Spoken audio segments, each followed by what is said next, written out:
चंडी बामोरा के बड़े बाबा श्री आदिनाथ भगवान की जय। मूल नायक श्री चंद प्रभ भगवान की, परम पूज्य संत शिरोमणि आचार्य भगवान श्री विद्यासागर जी महामुनिराज की, शिक्षा गुरु ज्येष्ठ श्रेष्ठ निर्यापक श्रमण श्री समय सागर जी महामुनिराज की, ज्येष्ठ मुनिराज श्री दुर्लभ सागर जी महामुनिराज की, ज्येष्ठ मुनिराज श्री संधान सागर जी महामुनिराज की, परम पूज्य मुनि श्री 108 निरंजन सागर जी महाराज की। जैसा पिछली बार भी संधान सागर जी के दीक्षा दिवस के दिन हमने कहा था कि दीक्षा महोत्सव जो होता है वो उसकी अनुमति आगम की आज्ञा है। क्यों? क्योंकि दीक्षित हुए जिस भावों को हम उन्हीं भावों को संजोकर उन्हीं भावों की पुनरावृत्ति हमारे अंदर स्मृति का विषय बने, यही भाव आज दीक्षा दिवस के रहते हैं। हर साधक अपने जीवन में कुछ सोच के दीक्षा लेता है कि जब हम साधक बनेंगे तो ऐसे होंगे, इस तरह की हम दुर्लभतम साधना को करेंगे, और उस साधना को करते हुए कहीं उनके पैर डगमगाते हैं तो ये दीक्षा महोत्सव उन्हें याद दिला देता है कि किन भावों के साथ आप दीक्षित हुए थे। ये मूलतः एक गुरु उपकार दिवस है, और भारत में एक महान आचार्य हुए हैं द्रोणाचार्य, और उनके एक महान शिष्य हुए हैं एकलव्य। जब बंधामीचे थे तो उस समय पांडव पुराण का स्वाध्याय चल रहा था। उसमें एक प्रसंग हमारे जीवन में आया, उसको कुछ पंक्तियों की रचना दी है आपके सामने। एक शिष्य बड़ा अनोखा था, गुरु भी उसका चौखा था। यह कथा है एकलव्य और द्रोणाचार्य की, यह कथा है भारत के अमिट इतिहास की। राजगुरु था, राजपुत्रों को शिक्षा देता था, एक भील को कैसे स्वीकार कर सकता था। एकलव्य भील था और द्रोणाचार्य राजगुरु था, पर भील ने भी अटल इटारता ठाना था। उसने द्रोणाचार्य को ही हृदय से गुरु माना था। बना ली गुरु की प्रतिमा और वन में किया अभ्यास, अभ्यास भी ऐसा जिससे हिल गया वसुधा और आकाश। प्रतिमा को साक्षात गुरु मानकर लेता था आदेश, कहे मेरे गुरुजी भेदना है लक्ष्य का कौन सा प्रदेश। एकलव्य ने गुरु नहीं मान लिया था भगवान, और स्वयं को शिष्य नहीं उसने माना भक्त समान। श्वान पर जब एकलव्य ने अचूक शब्द भेदी बाण चलाए, उसकी विद्या को देखकर अर्जुन भी आश्चर्यचकित हुए बिना रह न पाए। मुझसे भी बड़ा धनुधर है, अर्जुन को यह ज्ञान हुआ, देखकर एकलव्य की साधना आज उसे यह भान हुआ। श्वान को लेकर अर्जुन पहुंचा गुरु द्रोण के आश्रम।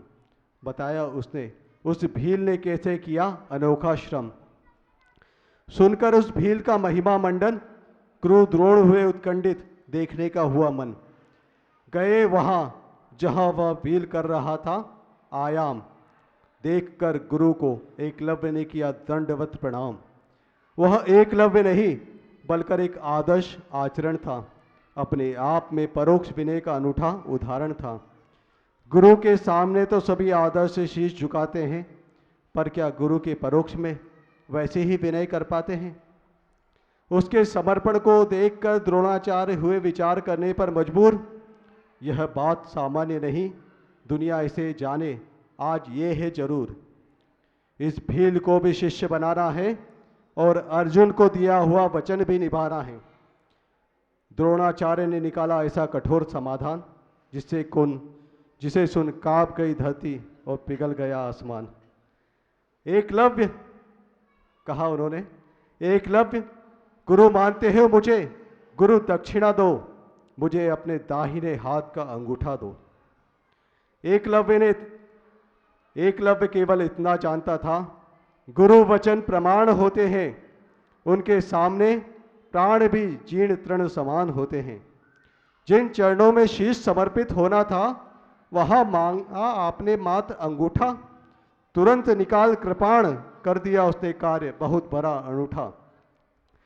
कौरव पांडवों ने पढ़ी थी गुरु द्रोण से कई कक्षा, पर आज उन्होंने ग्रहण की समर्पण की जीवंत शिक्षा। गुरु को तो सभी मानते हैं, पर विरले ही गुरु की आज्ञा को मान पाते हैं। जो गुरु की आज्ञा को मान जाते हैं वे एकलव्य की तरह जग में पूजे जाते हैं। पूरे संसार ने धिक्कारा, द्रोणाचार्य तूने यह क्या अधम कृत्य कर डाला। कह न सके कौरव पांडव कुछ भी, पर उन्होंने भी गुरु द्रोण पर संशय कर डाला। आप भक्ति करते हैं, शाम को सुबह एक पंक्ति पढ़ते हैं, शिष्यानुग्रह कुशले, उसी को यहाँ पे भी लिखा है, शिष्यों पर अनुग्रह करने में कुशल होते हैं। गुरु शिष्य पर अनुग्रह करने में कुशल होते हैं, उनका चिंतन हमारी सोच से परे होते हैं। द्रोणाचार्य जानते थे ये भील है, यूं ही वन में इसका जीवन निकल जाएगा, कोई भी इसके विनयपूर्ण समर्पण को नहीं जान पाएगा। राजपुत्रों का तो इतिहास संरक्षित हो जाता है, पर इस तरह के अनूठे इतिहास को कोई नहीं जान पाता है। गुरु द्रोण स्वयं को तो बदनाम कर गए, पर एकलव्य का इतिहास में अमिट नाम कर गए। आज इतिहास एकलव्य को जान रहा है, मान रहा है, पर क्या कोई द्रोणाचार्य की समझ को समझ पा रहा है? अंतिम पंक्ति है, गुरु को समझ पाना खेल नहीं होता, गुरु जैसा इस दुनिया में कोई नहीं होता। क्या कभी हमने द्रोणाचार्य के चिंतन को समझा था? किस भावों को लेके उन्होंने उस एकलव्य को अपना शिष्य बनाया? कौरव पांडवों के सामने उन्होंने उसको दीक्षित शिक्षित कर दिया, उनकी उपस्थिति में वो समझ ही नहीं पाई। इतना समर्पण भाव था एकलव्य का, कह देते मुख से कल से अभ्यास मत करना, पर उन्होंने नहीं, ऐसा नहीं कहा। उन्होंने कहा इससे कुछ ऐसा समर्पण करवाया जाए कि इसके समर्पण को युगों युगांतर तक याद रखें।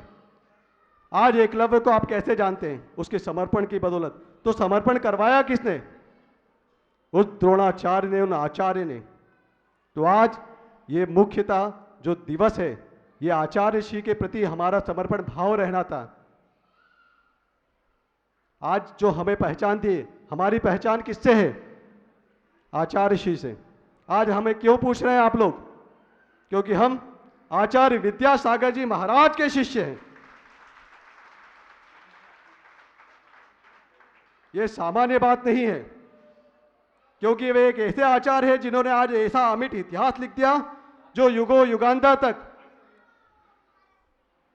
सिर्फ आपके मुख में रहेगा, या आपके आने वाली पीढ़ी जो छोटे छोटे बच्चे हैं वो उस इतिहास को कहेंगे कि हाँ, हमने अपने जीवन में उन आचार्य को देखा है, जैसे शांति सागर जी महाराज चारित्र चक्रवर्ती, उनके विषय में जो लोग कहते हैं कि हाँ, उन्हें हमने प्रत्यक्ष देखा है कि ऐसे थे वे वीर सिंहवृत्ति के पालक आचार्य शांति सागर जी, और ऐसे ही वीर धीर आचार्य गुरुवंशी विद्यासागर जी महामुनिराज। और जब उनकी शिष्य परंपरा निकलेगी तो यदवा तदवा नहीं निकलेगी।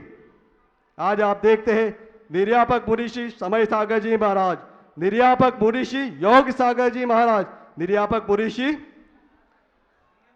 नियम सागर जी महाराज, और निर्यापक मुनिषि समय सुधा सागर जी महाराज, और उसके बाद उसी शिष्य परंपरा में निकले हुए कई मुनिराज। उसमें आज के दिवस 25 दीक्षाएं हुई, 25 युवा ब्रह्मचारी आप देखेंगे। उसमें इंदौर के भी नगर गौरव पूज्य मुनिषि समाधिस्थ धीर सागर जी महाराज, और उसी क्रम में वीर सागर जी को आदि लेके सहस्त्रादि तक आज जो 25 दीक्षाएं हुई थी, उन युवा दीक्षार्थियों को गुरुदेव ने दिगंबरत्व का ऐसा चोला पहनाया, उन्हें भी उन्होंने सिंहवृत्ति करना सिखा दिया। आज हमारी सबकी जो चर्या आप देख रहे हैं, इस चर्या में कौन योगदान है? तो परोक्ष में हमारे आचार्य महाराज का योगदान है। उन्हीं के संस्कार है कि उन संस्कारों को फलीभूत करते हुए हम इस मोक्ष मार्ग पे आरूढ़ हुए और अनवरत रूप से इस मोक्ष मार्ग का पालन करते जा रहे हैं। जो उनकी नियमावली है, आज जो गुरुदेव ने हमको करके दिखाई, जो चर्या के विषय में हम सुनते हैं कि हाँ, गुरुदेव ने ऐसी विषम परिस्थितियों में हम कहीं पे निकले तो उन्होंने बताया कि आचार्य महाराज ये तो आज पक्के संत सदन है, गुरुदेव ने यहाँ मट्टी के मकानों में भी साधना की है।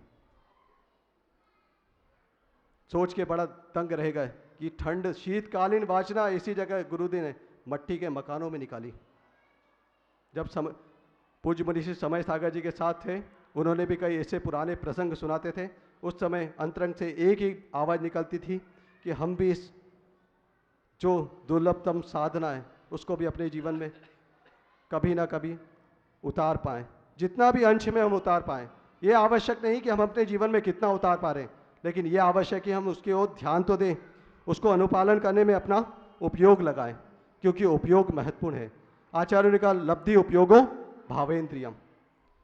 और आज क्योंकि हमारे बीच में बड़े महाराज पूज्य मनीषी दुर्लभ सागर जी भी उसी क्रम में दीक्षित हुए थे, तो आचार्य संबंधपद महाराज ने एक कारिका दी है, विषयाशा विषातीतो निरारंभो परिग्रह ज्ञान ध्यान तपोरक्त तपस्वी स प्रशस्यते। हे तपस्वी, तू प्रशंसा के योग्य है। हम उनकी क्यों प्रशंसा करें? क्यों पूज्य मनीषी संधान सागर जी ने दुर्लभ सागर जी की प्रशंसा की? क्योंकि विषयाशा वशातीतो, जो पंचेंद्रियों के विषयों की आशा से भी रहित हैं। और कहते हैं वे साधक निरारंभो परिग्रह, निरारंभ आरंभ से रहित और परिग्रह से रहित। परिग्रह मात्र जो बाह्य परिग्रह उसका नहीं, जो 14 प्रकार के अंतरंग परिग्रह। बाह्य परिग्रह तो कितने हैं? मात्र 10 प्रकार के हैं, लेकिन अंतरंग परिग्रह जो 14 प्रकार के हैं, उन परिग्रह को भी त्याग कर विषाशा वशातीतो निरारंभो परिग्रह। और कहते हैं वे साधक तो ज्ञान ध्यान तपोरक्त के किस में लीन है? वो मात्र ज्ञान में, ध्यान में और तप में लीन है। और ऐसे वे शास्त्र प्रशंसा के योग्य हैं। क्योंकि आज थोड़ा हमारा सर में दर्द ज़्यादा हो रहा है, सोचा तो बहुत कुछ कहने के लिए, लेकिन उतना हम अभी नहीं कह पा रहे। कुछ पंक्तियां लिखी थी, मुझे अभी सोना नहीं अपनी आत्मा में खोना है, प्रतिपल संयम के नए नए बीज बोना है। अर्थात सोना प्रमाद का प्रतीक है। जो 14 गुणस्थान की आचार्य ने विवक्षा की है, इसमें प्रमत्त के कितने गुणस्थान है भाई जी? तो 6 गुणस्थान, पहले से जो 6ठा गुणस्थान तक है। पंथ जो प्रमत्त है वो अंत दीपक है, मतलब पहले से जो 6ठा गुणस्थान है वहाँ तक वो लोग जो साधक है उस साधना में स्थित वो प्रमत्त कहलाएंगे। और जो 7वें से जो 14वें गुणस्थान तक गुणस्थान है वे 8 गुणस्थान किसके कहलाएंगे? अप्रमत्त।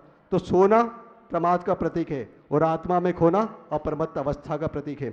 मुझे अभी सोना नहीं, यानी प्रमत्त से अब यात्रा कहाँ की ओर होगी? अप्रमत्त की ओर। मुझे अभी सोना नहीं, अपनी आत्मा में खोना है। और आत्मा में कैसे खोएंगे? तो प्रतिपल संयम के नए नए बीज बोना है। इनके माध्यम से हम अपनी आत्मा के उन गुणस्थानों को स्पर्शित करेंगे जो हमारे अंदर उन संस्कारों को वृद्धिंगत करेगा। एक और कविता, क्योंकि हम छुपे हुए कविते हैं, कभी कभी लिख लेते हैं। बहुत दिनों से महाराज जी सुख और दुख की चर्चा कर रहे हैं, एक और सुन लीजिए आप। सुख और दुख आखिरकार है क्या? प्रश्न खड़ा होता है सुख और दुख पे, आखिरकार है क्या? तो आचार्य कहते हैं इंद्रियों का माया जाल या मन का भ्रम जाल। क्या है सुख? इंद्रियों का माया जाल, जिसे हम सुख मानते हुए सुख नहीं सुखाभास है, और ये मात्र हमारे मन का भ्रम जाल है। सुख और दुख आखिरकार है क्या? इंद्रियों का माया जाल या फिर मन का भ्रम जाल, या इसके आगे भी है कुछ?